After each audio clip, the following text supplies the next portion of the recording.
You can hold it. Hi. I'm Strasen. I'm ASB co-president with Maggie Murphy. And I also want to thank you guys. I just realized this while I was sitting there, but you, as teachers, did the one thing to help us figure out who we are, which was not telling us. And I really appreciate that. And it makes me happy that Trish told us all to dress comfortably. And my class showed up in this awesome array of fancy and being individuals. So I also have a speech. As far as I can tell, graduation speeches are supposed to be profound and filled with funny anecdotes and good advice. But I'm 18. I don't really know anything profound, and I haven't lived enough to offer good advice. But I lived through high school, which is an honorable accomplishment. We all did, as a matter of fact, and go us. It was hard, and I'm sure we all doubted ourselves at least once. We screwed up a lot. I'm sure we disappointed our parents countless times, and ourselves even more. But here we are anyway. Here we are. And as far as graduating classes go, I think we sort of rock. The class of 2013 was young enough to catch the wave of new technology, while we were old enough that we weren't raised on it. Instead, we were raised on things like Harry Potter and a sense of magic. There's a polarity, and I think we struggle to hold both halves of ourselves simultaneously. We're a generation of paradox. We have the hard, plastic, digital world and a sense of whimsy that's not well accommodated by the old adage, pics or it didn't happen. I read an article about learning to work with the net gen. It pointed out that my generation doesn't like to keep work and play separate, which makes a lot of sense when you look at how we live our lives. We orbit around our laptops and smartphones, researching and working and socializing almost all the time. I mean, as I wrote this, I was chatting with a friend in Bellingham and listening to a new album I just downloaded.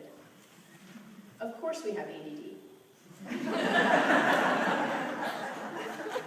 I think that might be a doctor's way of saying adaptive mutation for multitasking. We live in a Lord of the Flies cyber world, where we have whole lives our parents don't even know about, and where we can have all kinds of social interactions without leaving our houses. Dating has been revolutionized by texting. We don't have to deal with the nervousness and embarrassment of face-to-face conversation. We're both shielded and incredibly exposed. I don't think we're all about being the net gen, though. We've also been called the Peter Pan generation because of our propensity for extended childhoods. The class of 2013 grew up with Harry Potter. At the time the movies came out, we were the same age as the characters. And I remember the heartbreak of turning 11 and not receiving that letter. As does every other child that read those books. J.K. Rowling created a generation of readers and dreamers that jumped headfirst into her fantasy and never came all the way out. I think we have incredible promise. We have the imagination to dream up great things and the resources to create them. We have a deeper understanding of the world, and I think we will change the way humans interact, work, and learn. I had a teacher in 8th grade that taught me that if I work hard and do well in high school, my entire life will still probably be a failure, because college is practically impossible to get into, and my dream of being an astrophysicist will definitely never come true.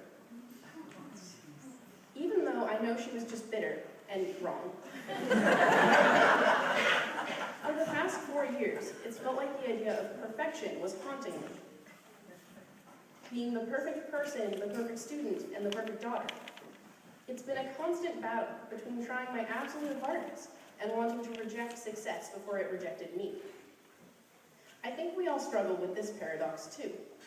We want to be perfect, but we don't want to try because that would make us uncool.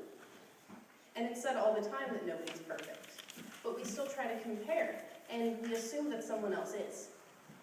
The problem with perfection is that it can only be found in finite quantities, 10 out of 10.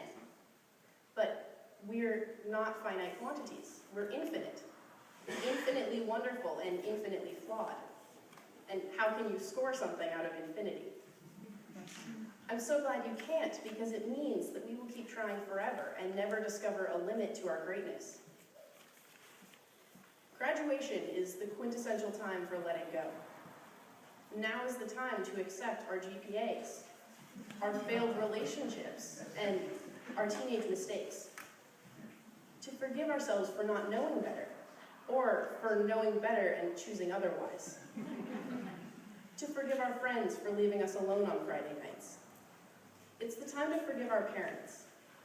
To forgive them for being human, for not understanding us, for missing things. Because they too are infinitely wonderful and infinitely flawed. Our childhoods are becoming less our reality and more an accessory. We're encapsulating them.